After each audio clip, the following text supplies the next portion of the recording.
ဒီနေ့ရှောင်းရီနဲ့ချိန်ထားတာတနခါကွက်ကညီမဖြစ်မယ်တန်းနိုင်ကလည်းကြာလိုက်တာဖုန်းဆိုင်မှာအိပ်ပျော်နေတာလားမသိဘူးအမလေး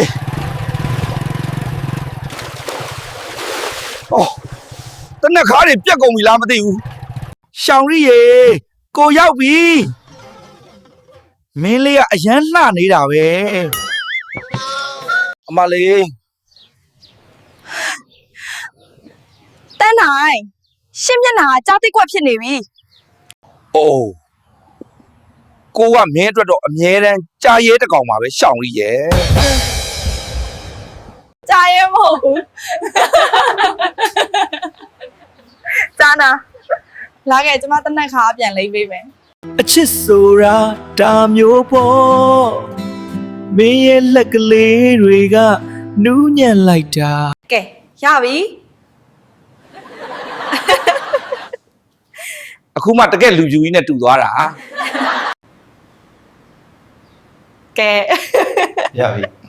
ရပြီအခုမှတကယ်လူပြူကြီးနဲ့တူသွားတာအမလေးဘဲကတရေလေဟောရှောင်းရီမင်းငါ့ကိုဘာလုပ်လိုက်တာလဲသူတို့ကငါ့ကိုမင်းသားထင်လို့ကြည်နေတာခိုင်းတာဟုတ်တယ်မလားမြန်လာပါတန်းနိုင်ရဲ့ရှင်းကိုကြည့်ပြီးလူတွေကဖျားဖူးဖို့မေ့ကုန်ကြပြီဘိုက်နာလိုက်တာခိုးတွေကလည်းငါ့ကိုမြင်တာနဲ့ပြန်ပြေးကြတာပဲရှင်နဲ့လိုက်လာရတာဥနာအောင်ရေရတာပဲတန်းနိုင်ရဲ့ရေပါရှောင်းရီရဲ့